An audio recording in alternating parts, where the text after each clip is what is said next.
who read or listened to the book, feel free to share, and we'll talk about that.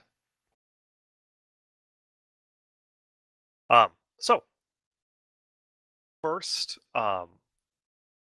first part, the in the introduction, which I did not put down as required reading, but in the introduction, Tim Keller mentions that in this parable, the prodigal, what we consider the prodigal son parable, what he calls the prodigal God parable, um, we often focus on the younger son and make the parable about him. Why do you think that is?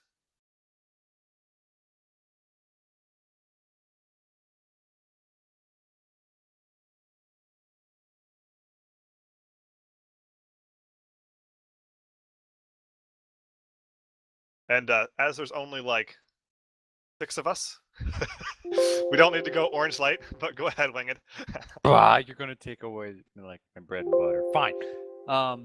Well, the first and foremost reason because, well, I think we just get ingrained. It's just kind of, I don't know. For me, I was raised, and so whenever we talk about the prodigal, we think of we correlate that to wayward. And we think of wayward, we think of the younger son, and so off he goes, and the prodigal son. So focus on that word that's in the title, and off he goes. That's the one that we kind of latch onto.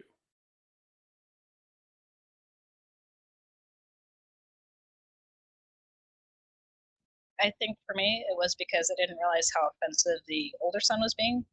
Um, I don't know if I wasn't supposed to read that far ahead. I forget whether or not that's where I'm at, but That's okay. I did. Yeah, I didn't realize how insulting his behavior was to the father as well in the end. Darn it, Kessa. No, I'm joking.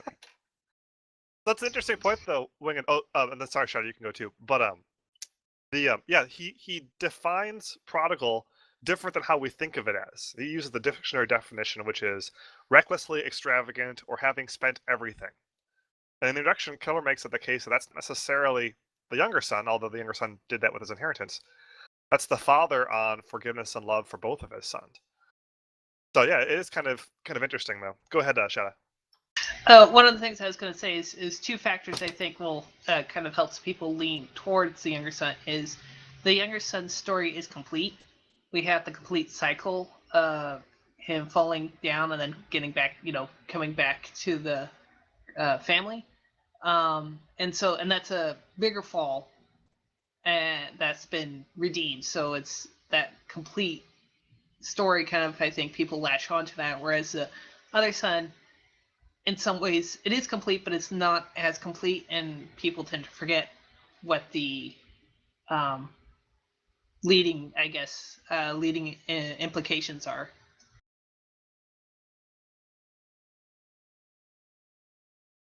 Yeah, that's a good point. Yeah.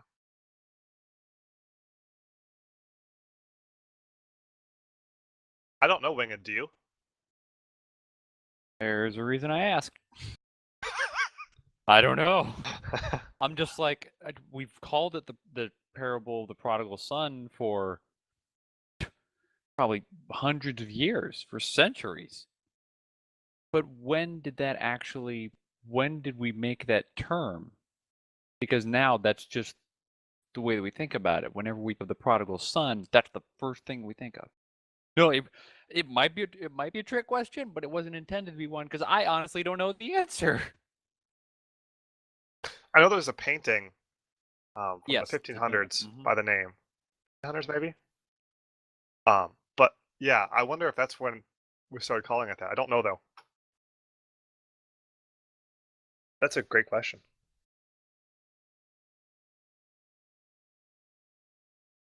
I'll have to do some research on that. Looking it up on Google now.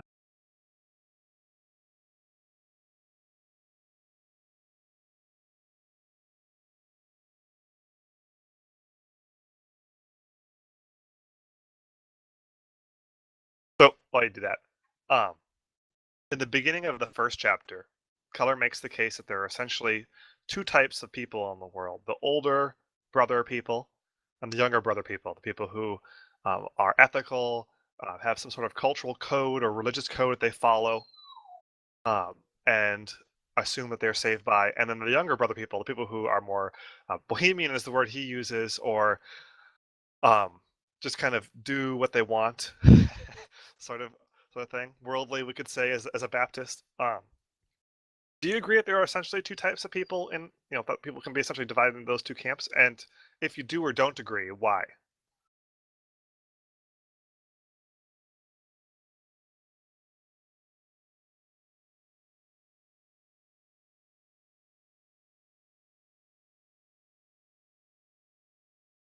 Can you repeat the question? Yes. Keller makes the case that there's essentially two types of people. People who are like the older brother or older son in this parable, people who are like the younger brother or younger son.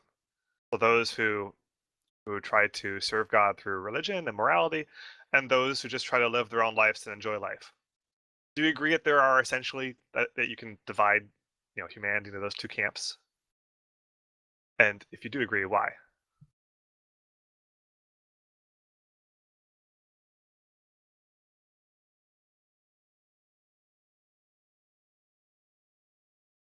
Not doing the orange light, Winged. I don't care.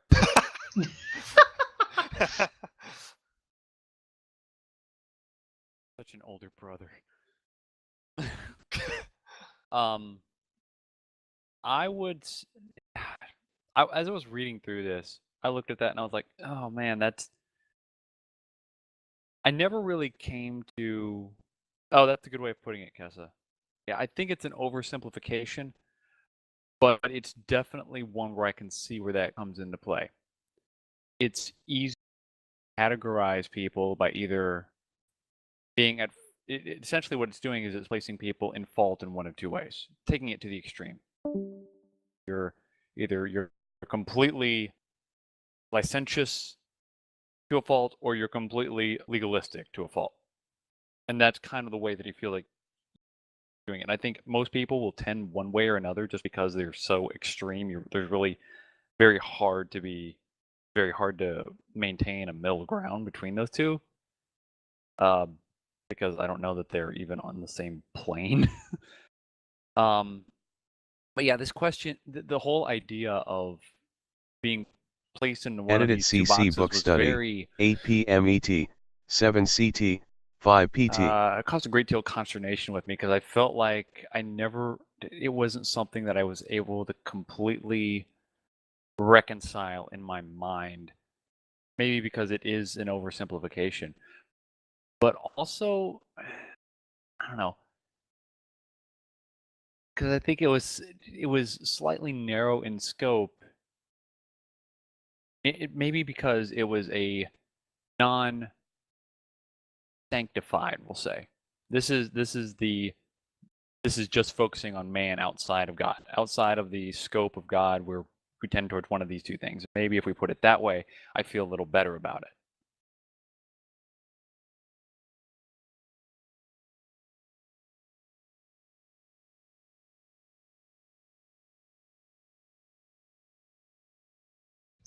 Definitely agree on the simplification part. Although for me, I would say it's not so much that you would split people up into those two categories, but that a person can be tending to those two categories depending on what their situation is or feeling is, I guess. It's not that one person goes into one category and the other person goes into the other category, but one person can change from the different categories.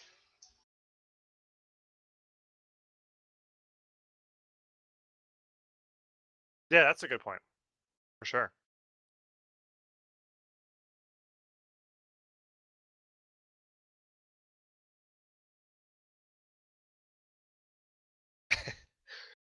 Good summary, Winged. I would agree with Kess that it's useful if you use it as kind of a gradient. I think there's degrees of this, and many people I know, I think would maybe be one way in one part of their life and another way in another. But yeah, I think it's for the purpose of the parable. I think it's still useful. Go ahead, Winged. Back the previous question about where the term prodigal son comes from, I didn't find that, but I was looking up and there was an article that I found where there was a Bible study group on this, and the question actually came up: how did this story about two sons ever even get called the prodigal son? And one of them answered, "An older brother must have named it." I was like, okay, it's fair. That is fair. Interesting.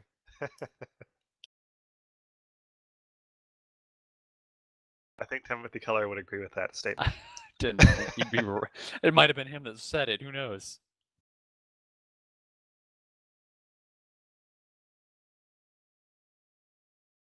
All right. I'm not gonna give the page because everybody's gonna have different copies, so it's gonna be different pages. But in one part of chapter 1, Keller says this: frequently, the oldest sibling in a family is the parent pleaser, the responsible one who obeys the parental standards. The younger sibling tends to be the rebel, a free spirit who prefers the company and admiration of peers.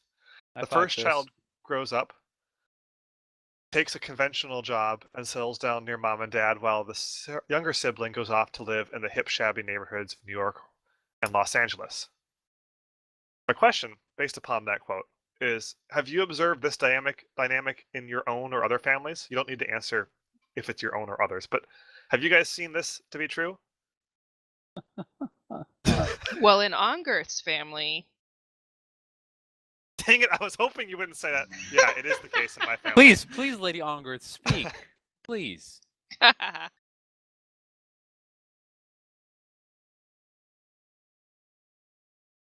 No, actually, my brother, who led Bible studies over in SOC until SOC kind of shut down, would actually agree with this as well. I know that for my sister and I, we both still live relatively close to home, and neither of us are, extravagant in our living. I wouldn't say to the point that we want to move, big city, big lifestyle. But for my grandparents, they had 4 children. My mom's the oldest. My mom has always lived close to her parents. And now they still live in the same city. I'm across the street from my grandparents. They're right over there. Whereas the youngest of the 4, my Aunt Terry, she lives in Florida.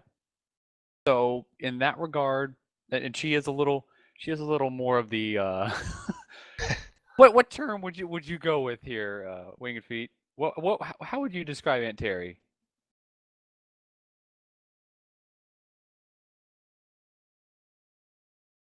I would maybe slightly more eccentric, or excessively more eccentric. She's the fun one. So two of my grandparents' kids, my mom and my uncle, still live here, whereas another one moved a little bit north, Northern Virginia, and the other one went way south.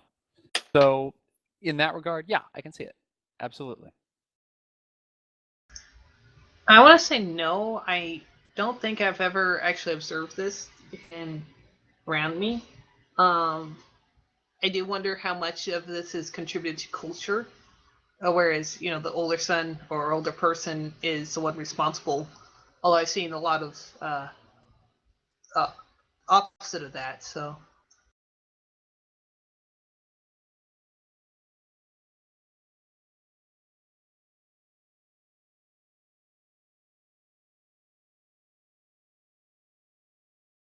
All is quiet again. I asked you a question and you never answered. What was the question? How would you describe Aunt Terry? What'd you say? Eccentric. Hey, I nailed it. Well done, Wingeds. Woo! Brain train, we're on it. Was that your answer? Yeah, we asked the question in the book. It's related that the older siblings are normally the more stay-at-home kind and take a conventional job, whereas the younger ones go and kind of be a little more lively and such. And so I said, well, sister and I still live pretty close to our parents, but with my grandparents' children, they're kind of spread about. Yes, but I'm the one that's gone the farthest. Yes, you have gone the furthest away. You are correct in that. So on a small scale, even that holds water.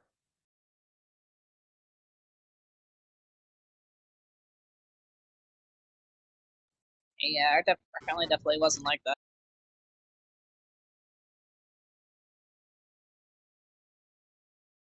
Well, I'm trying to think of any family near me that was like that. So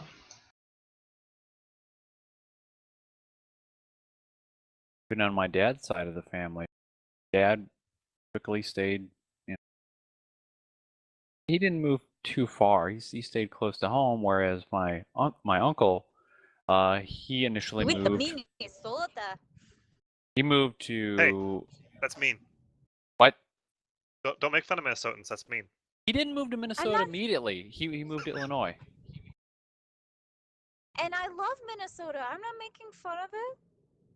I'm just kidding. I'm from Minnesota, so It's beautiful. I love Minnesota. That was a fun rabbit. Getting back on course. He moved to Illinois and eventually moved up to Minnesota. But again, that idea of moving away. no, that's good to hear. And I, didn't really have an agenda with this question. I was just kind of curious, because I know that there's research into how birth order affects dynamics has been big lately. At least from what I hear of pop psychology. So I was kind of curious to see what your guys' experiences were. Just look at Scribe and I. He's kind of more conservative, and I'm like the one who's over here screaming and laughing hysterically. Missed how that description does not fit Scribe. I was going to say you should be on here a little more often. I was gonna say there are evenings. Okay. Next question. So one of the things Keller talks about that I found most interesting in chapter 1 was how Jesus connected so well with the tax collectors, the prostitutes, Switch to the PUBG, the Player sinners in Unknown's general, Battlegrounds. but not well with the religious leaders. And then he talks about kind of how this parable is cased and addressed more to the religious leaders. Why do you think it is that Jesus connected so well with the tax collectors, the prostitutes, the sinners, and not well with the religious leaders?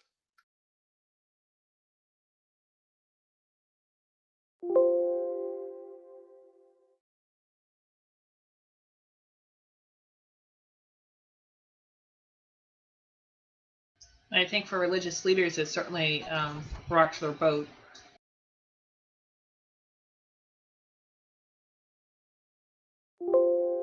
How so?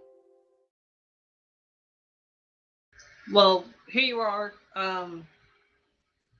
especially if you're doing the one preaching and everything like that. You're the one that is got the way of the truth is how it's going to be, and you're the one that has been following this all this time. And here comes someone saying that you're actually doing it all wrong, all your whole life, kind of thing.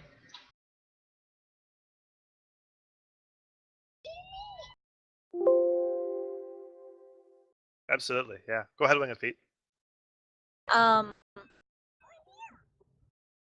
Jesus was preaching and teaching about love a lot of times, and like he was showing love and caring for them in a way that no one of the religious sect had ever probably done before. Whereas they saw themselves as God's messengers, but like were kind of just haughty about it.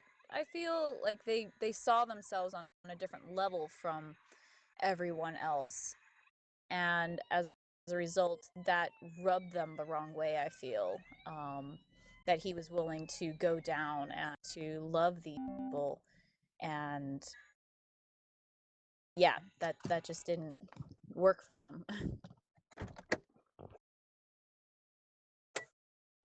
them. So are you just getting home? Yeah, struggles are real. Uh-huh.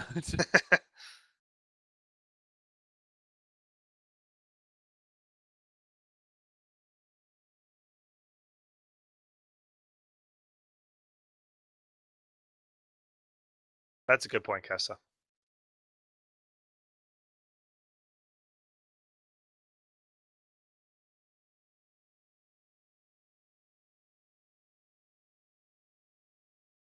Okay, I better put my stuff away and get back to work. All right, see you, kids. Bye, thanks for Bye, coming. Kessa. Kesara disconnected from your I channel. feel like with this part of the study, there is a very easy segue to be made to this coming week in the Bible study. But I'm gonna hold off because it's so strong. I'm like, I want to wait. Dude, it's gonna line up so well. I'm so I excited. know, I was it's looking at this, I'm like, unbelievable. yes. People are gonna think we planned this. It's gonna be great. You did. I kind of did too, actually.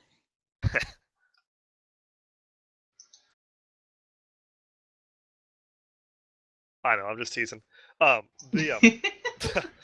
I think going back to my question instead of actually sidetracking myself further, I think that one of the reasons is that he didn't connect well with the religious leaders is that people don't like being told they're wrong, and because ego and all that, especially for somebody who's supposed to be seen as a spiritual leader or a religious leader.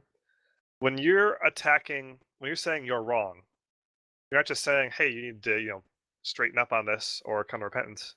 You're actually saying to them, your ministry is invalid to an extent, right?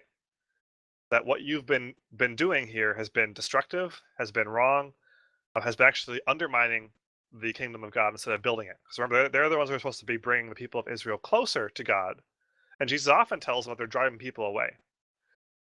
So human nature then is to say, well, you don't know me. Like, I haven't been doing this. I'm going to lash out in anger instead of actually addressing, and asking myself, is this valid? But lash back and try to attack back. Kind of begs the question, though, how many of them actually felt like they got stung by this, not just because they thought they were doing good, but because they knew they were doing the best?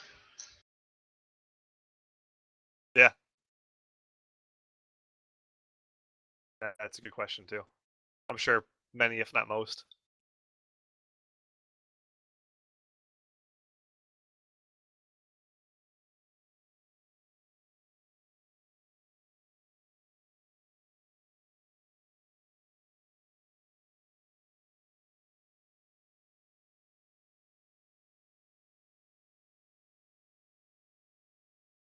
All right, one more question on this, and then we'll just open up to whatever you guys have to say.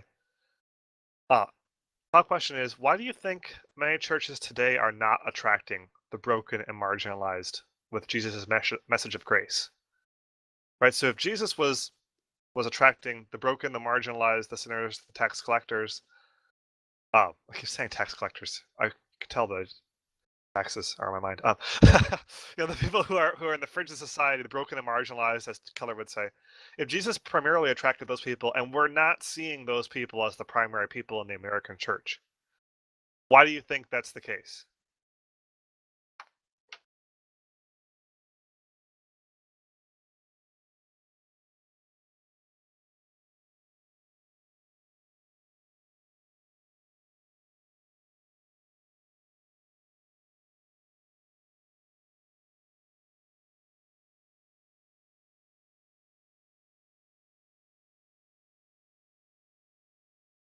And I think for me, there's a kind of a twofold answer to this. I'm sure it's not this simple in any region, but for me, two answers is that one, I think sometimes it's because the truth actually isn't being preached.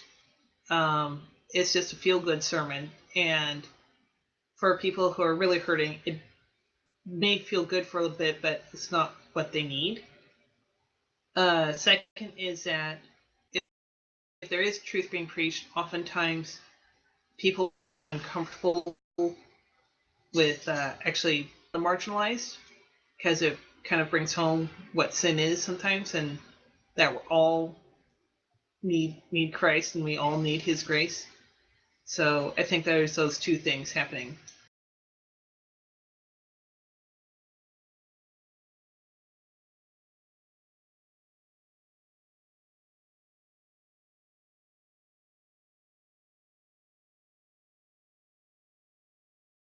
Yeah, good thought. I wonder. Thought just occurred to me. One of the questions that was asked was, do we tend to fit in one of those two camps, the older brother or the younger brother? When we think about the faults of the younger brother was careless and far too wanted to live for himself, while the older brother was very what's the word I'm after?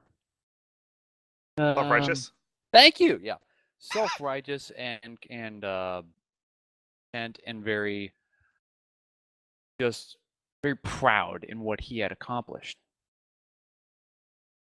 And if the church and if Jesus' appeal to the Jewish nation was heeded by the quote younger brothers, not being heralded today, there's definitely cause for saying that the church is not preaching and teaching what it should. But I think it also may be the fact that maybe we've got a little bit of the older brother's pride in and amongst even the younger brothers. Whereas they don't want to admit that they're wrong. The younger brother in the story was the one who was most willing, when he saw his condition, he was willing to go back in repentance to admit his wrongdoing to the Father and how he had sinned. I wonder if now, especially in America, the most privileged country in the world, if there isn't some sense of natural American entitlement that keeps us from wanting to admit that we're wrong.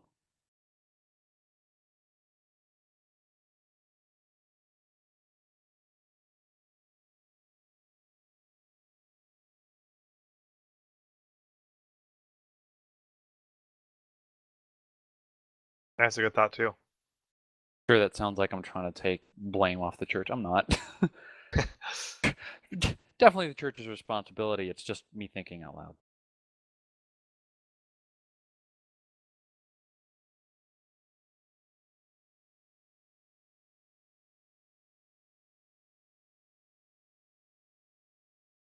Yeah, so I'll be honest with you guys. This is one of two questions tonight that I pulled from the study guide that Tim Keller made for this book. I pulled it because I don't have an answer to this one. I don't know. I hadn't even thought about that before, but it's been kind of weighing on me for the last couple days after reading it, because I don't know, and that kind of bothers me. I do think that there's probably something to everything that you guys have said, especially the discomfort with sin, and the discomfort with brokenness. That may very well be the case for some of it too. But part of it makes me wonder how much of it is because Cassis had a good point about how people can, about why Jesus connected so well with the broken, and so people can detect when they're loved authentically, you know, honestly loved. And I wonder how much of it is the church failing to do that to those who are broken too. Go ahead, Wingen. Something that I couldn't help think about was, as much as people aren't coming to the church to hear that story, people are still coming and hearing something. And the turn that immediately came to mind is, what Timothy Keller actually writes it. He said, what the Pharisees accused Jesus of, he's attracting all these sinners. He can't be preaching truth because he's attracting sinners. He must be teaching them what they want to hear.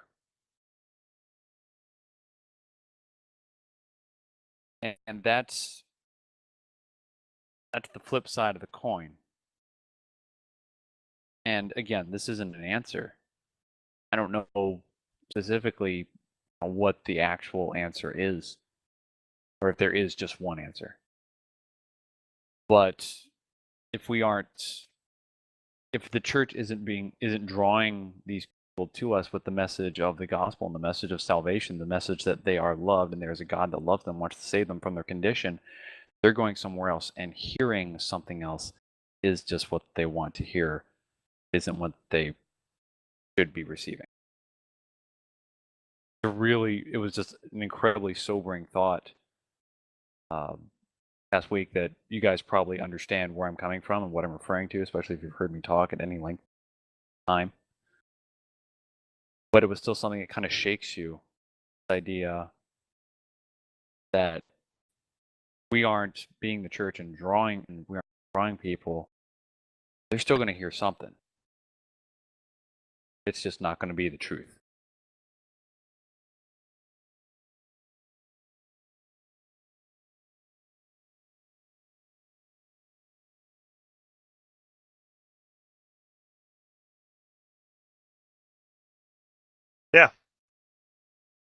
That's all I had for discussion questions. Did anything jump out to you guys that left an impact that you want to talk about at all? Light is still on. I was gonna say your light's still orange. You have more to say? Go ahead. On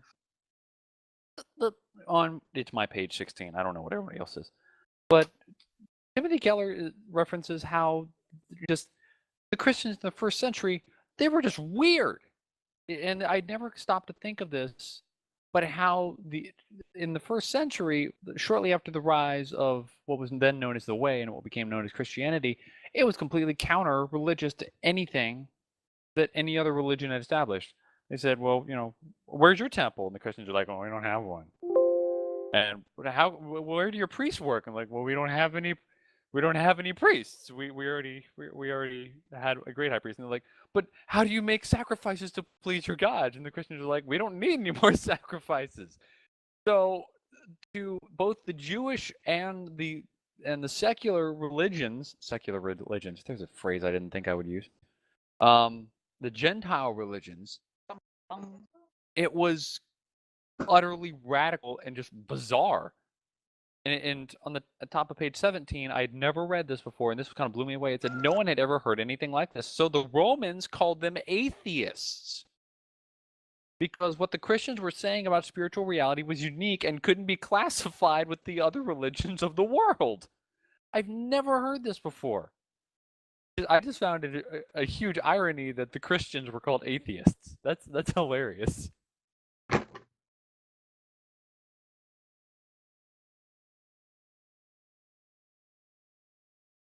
Yeah. Yeah, I had never read that before either. That was pretty interesting. Which just goes to tell, like you said, shows how countercultural it was. Yeah.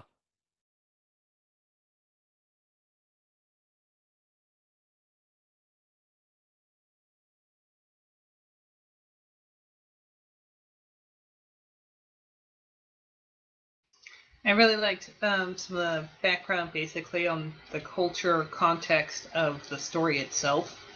This is also something I don't hear very often when the story is talked about in church, is the kind of the culture background, what people would make, what assumptions people hearing the story would make, and that really made an impact for me.